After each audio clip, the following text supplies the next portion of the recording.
Dahil Friday na naman, kumuha tayo ng budget doon sa kanilang tatay. Kinuha ko lang sa kanyang opisina and then dinala ko na sa bahay. Anyway, marami pa sana kaso lang ang bigat. Kaya sabi ko sa Monday na lang yung iba, maawa ka.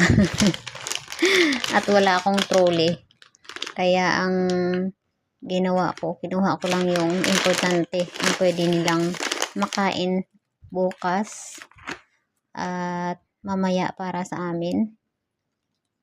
At hanggang Sunday. Kasi sa Sunday, lalabas ako. Kaya kailangan nilang magluto. At eto na, mga gulay. Yan, kumpleto na yan. Yung iba iniwan ko na kasi sobrang bigat.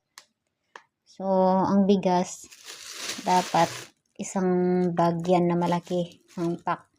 Like 8 kilograms. Kaso lang kinuha ko lang yung konti kasi ang bigat. Kaya sabi niya sa Lunes, balikan ko na lang. Kaya, yun. Open naman yung opisina niya. Yun lang. So, sa mga kakonyang dyan na hindi na mamalingki, katulad ko, so you are lucky.